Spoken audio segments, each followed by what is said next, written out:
તો આપણે યુએન મહેતા હોસ્પિટલે આવ્યા છીએ અને યુએન મહેતા હોસ્પિટલના એક કર્મચારી છે આપણી સાથે જે આખી ઘટના વિશે આપણને સમજાવશે અને યુએન મહેતા હોસ્પિટલની અંદર કર્મચારીઓ સાથે શું શું થઈ રહ્યું છે, કયા પ્રકારના અન્યાય થઈ રહ્યા છે, આ બધી જ માહિતી આપણે એમની સાથે વાત કરીશું. શું નામ છે બેન આપનું? મારું નામ પ્રભા છે.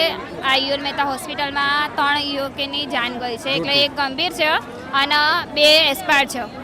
એમાં એ રોકીભાઈ છે એક્સપાયર થઈ ગયા છે કાલે, અને સાહિલભાઈ છે એ પણ નથી જ, તો પણ ડૉક્ટરે હજી કોઈ જવાબ આપ્યો નથી, કેમ કે એની બોડી બહુ જ ફૂલાઈ ગઈ છે, બ્લડિંગ બી ચાલુ થઈ ગયું છે અને ડૉક્ટર હજી સુધી જવાબ આપતા નથી. આ બનાવ છે કાલ 6-6:30 વચ્ચેનો છે, પણ અધિકારી કે કોઈ હજી સ્ટાફવાળું અમારી પાસે આવ્યું નથી. અમે કાલના આંદોલન કરીને બેઠા છીએ, હાઉસ પીકિંગ સવંટો બધા અમે બેઠા છીએ અહીંયા. કાલ સાંજના ઘરે ગયા નથી, પણ આમાં અમારું હાઉસ પીકિંગનું કામ છે, ગટરનું કામ અમારું હાઉસ પીકિંગમાં આવતું નથી, તો પણ આ જોર જબરદસ્તી હાઉસ પીકિંગના સ્ટાફવાળા જોડે ગટરો કરાવે છે. અને આ જે 3 છે એ મોર્નિંગ સ્ટાફના હતા, એ કાલે જતા હતા ઘરે, પણ એના ઉપર ફોન આવ્યો આ લોકોનો જોર જબરદસ્તી કે તમારે અહીંયા આવવું જ પડશે. આ ગટર 3 મહિનાથી ભરાય છે, આજકાલની નથી, 3 મહિનાથી કન્ડિશન ગટરની આવી છે, પણ આ લોકોને એવું કે તમારે આવવું જ પડશે. પછી આ બિચારા આવ્યા, ગટર જોયે એ લોકોએ, પણ એ ચોખ્ખી ના પાડી કે અમે આ ગટરમાં ઉતરશું નહીં, તો તમે કે આ ગટર નહીં કરો તો કાલથી નોકરી આવતા નહીં. તો ઓલા બિચારા બીકના મારે રોકીભાઈ,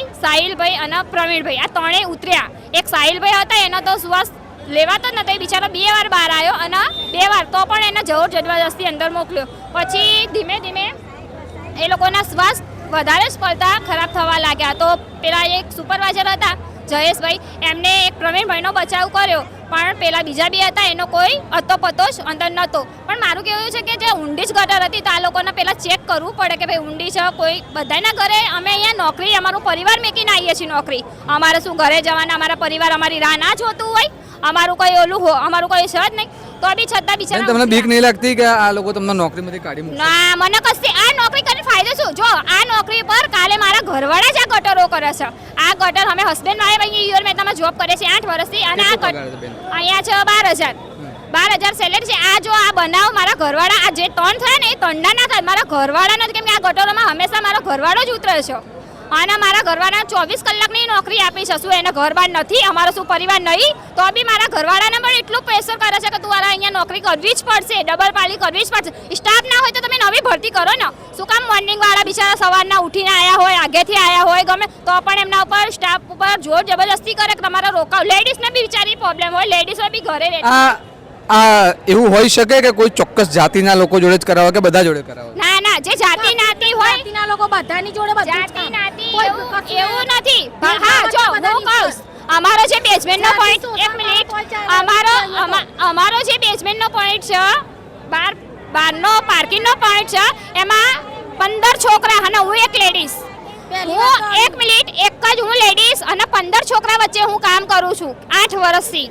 પણ છોકરા બિચારા બધા કામ કરે છે બીકના મારે, ગટરો બટરો, પણ અમારું ગટરનું કામ દર રવિવારે આ બધી ગટર બેઝમેન્ટથી લઈને કે સિવિલના 3 નંબર ગેટ સુધી આ ગટરો બધી જ ખુલ્લા, અને બધા છોકરા ઉતરે છે ભાડા. આજે આનો નંબર, કાલે આનો નંબર, અને જોર જબરદસ્તી ઉતારે. બિચારા ના પાડે કે ના અમે નહીં ઉતારે, તો બી હર રવિવારે. અને આ જે ગટરનો પ્રોબ્લેમ હતો એ કોઈને ખબર નથી, કેમ કે આ બધા ગેસના કારણે મર્યા છે. હા, અંદર ગેસ હતો, કેમ કે કેટલા ટાઈમથી બંધ જ હતી આ ગટર.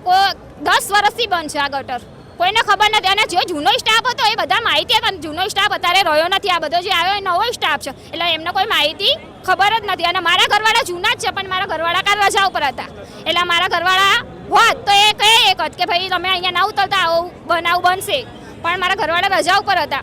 અને સુપરવાઇઝરને બધાને ખબર હતી, પણ સુપરવાઇઝર એ વખતે હાજર નહોતા. આ બનાવ બન્યો એ વખતે હાજર નહોતા. એટલે આ 10 વર્ષથી ગટર બંધ હતી, એટલે 10 વર્ષથી ગેસ ભરાયો છે ને? 10 વર્ષથી સવારે કેમિકલ નાખેલું હતું, સવારે અંદર કેમિકલ. સેફટી બેફટી આપી હતી આ લોકોને? કશી સેફટી નથી, કશું સેફટી નથી. એ છોકરાઓ અંદર પડ્યા, પણ અમારા કોઈ સ્ટાફ વાળાએ એમનો બચાવ કર્યો નથી. જો અમારા સ્ટાફ વાળા કોઈ બચાવ કર્યો હોત તો એ છોકરા જીવતા હોત. પણ ફાયર બ્રિગેડની રાહ જોઈએ એ લોકોએ કે ફાયર બ્રિગેડ વાળા આવો. ફાયર બ્રિગેડ આવી કલાકે આવી, ત્યાં લગે પહેલા તો કલાકના અંદર પડ્યા હતા, એટલે 2 કલાક થઈ, એટલે એ લોકોને પોઈઝન થઈ ગયું છે. અને સાહિલભાઈ તો બિચારા 2 વાર ઉતર્યા હતા, પણ છતાં એ લોકોને અંદર મોકલ્યા. એના ગાળો બોલી કે તારા જવું પડે. હવે એ ખબર નથી કોણ હતું, પણ એવી વાત મળે છે કે સાહિલને બીજી વાર બી અંદર મોકલ્યો હતો. અને કોને મતલબ કોઈ વ્યક્તિ? હા, કોઈ સ્ટાફનું જ હતું, અને એને જોર જબરદસ્તી અંદર મોકલ્યો. ના ના અમારા કોઈ સ્ટાફ ના જ હતા. સુપરવાઇઝર મને કોઈ ખબર નથી કે સુપરવાઇઝર કયો હતો, પણ સુપરવાઇઝરનું કે ગમે તેનું હોય, પણ એ લોકો બિચારા ના. અને સાહિલભાઈની હજી બી કાલે રોકીભાઈની બોડી તો રાતે જ સોંપી હતી, તો ત્યાં જ એક્સપાયર થઈ ગયા, પણ તો બી ડોક્ટરે સારવાર આટલા બધા એમને ખબર શું, ડોક્ટરને ખબર ના પડે કે આ પેશન્ટ જીવતું છે કે એક્સપાયર છે, તો બી એને આટલા બધા ઇન્ડિસર માર એને હવા વધારે ગેસ ફૂલાઈ ગયો. બાજુમાં આ હૃદયનો વિભાગ છે, અહીંયા શું ગટરવાળા પડે હોય તો અહીંયા ઈલાજ થાય કે ટ્રોમામાં થાય? સિવિલ નજીક જ છે ને, કઈ દૂર તો જવાનું નહોતું. 108 નો ફોન કર્યો, આટલો 5 વીગરને એ લોકો ફોન કરી શકે છે, તો 108 અહીંની જ હતી ને, તો શું ટ્રોમામાં ના લઈ જાય? ટ્રોમામાં ના લઈ જાય તો એ છોકરાનો હજારો ડોક્ટર સિવિલમાં છે બધા ઈલાજ માટે, એ છોકરાઓને ત્યાં લઈ ગયા હોત તો શું ડોક્ટરે ઈલાજ કરી ના કરે? આ હૃદયનું અહીંયા આટલું એક્સપર્ટ બોડી છે તો બી એનું અંદર ઓટી કરી, એના સગાની રાહ નહીં જોઈ કે કોઈ સ્ટાફવાળા, બધા અમે એમના પરિવાર જ છીએ. જો આ પરિવાર છે એકલા અમે બેઠા છીએ, એના પરિવાર કોઈ નથી, રોકીભાઈનો પરિવાર કોઈ નથી અહીંયા, તો શું અમારા કોઈ સ્ટાફવાળાને જાણ કરીને ઊભા રાખ્યા? ડૉક્ટરને ઊભા રહેવા દીધા કે નશું કંઈ કરવા દીધું? કોઈ ને, ડૉક્ટર જાણે અને અધિકારી જાણે, એ લોકો વચ્ચે શું થયું એમને કંઈ ખબર નથી. જો એ લોકોને એવી ખબર પડી ને કે એક એક્સપાયર થઈ ગયો છે એટલે કાલના એ ગાયબ છે. એટલે કોણ કુનાલ, જેવી અને મિસ્ત્રી, આ 3 કાલના. એ લોકો ડોક્ટર છે? ડોક્ટર નથી, એમસીસી જઈના અહીંના અમે સીસી એટલે સમજાય દો. અમે નોકરી કોના માટે કરીએ છીએ? એમના માટે. અમે ઘર પરિવાર બધું મેકીને અહીંયા આવ્યા છે ને, અમારા પર એટલો હક કરે છે કે તમારે એ નોકરી કરવી જ પડશે, તો શું એ લોકોનો હક નહીં બનતો અમારી બધી ધ્યાન દેખ રાખવાનો? અને બીજી તમે બધા આટલા બધા મહિલાઓ છો, તો વચ્ચે એક સામાજિક કાર્યકર્તાએ કહ્યું કે મહિલાઓ સાથે અહીંયા ઘણી બધી તકલીફો છે, એ લોકોનું ચેન્જિંગ બધું કશું અમારા માટે કોઈ સગવડ છે જ નહીં. કપડાં ચેન્જ કરવાની નહીં, ખાવા પીવાની નહીં, અહીંયા ખાલી સિસ્ટરોનું માન અને ઇન્ચાર્જોનું માન, હાઉસ કીપિંગ સર્વન્ટોનું કોઈ ઇજ્જત, કોઈ માન નહીં. બધી તું તારી સાહેબ હોય, તું તારી કરે. જે એમસીસી એ જેવી કે છે ને, એ તો હરેક લેડીઝની બસ તું તારી, કોઈની ઇજ્જત કરવાનું નામ નહીં. જો અમે નાના માણસ છીએ, અમે નાના માણસ છીએ, તો અમારી કોઈ ઇજ્જત, અમારી કોઈ વેલ્યુ જ નહીં અહીંયા. અમારી કોઈ ઇજ્જત અમને તું તારી કહે રે નાતે જાતિ. હવે એ અમારી જોડેથી નીકળ્યો હોય ને, તો અમે એની જોડે તો અમારથી 10 ફૂટ આમ જાણે કેટલી એને ગંધ મારતી હોય. એટલે ચોખ્ખાઈ છે એનામાં, એટલી ચોખ્ખાઈ છે, તો હવે આવે ને એની ચોખ્ખાઈ બતાવવા.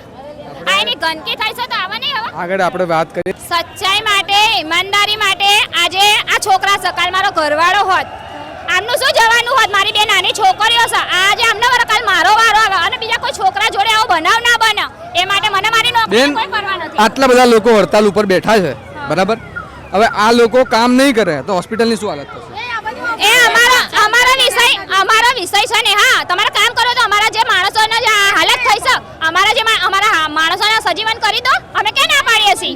અને અમે ક્યાં ના પાડીએ? અમારા જે માણસને આવો બનાવ બન્યો છે એ બધા સજીવન કરી આલો, અમને હાજા આપો અમારા માણસ. શું અમારે બી આવી રીતે મરવા કામ કરવા જવાનું? અમે બી મરવા જઈએ આવી રીતે કામ કરવા?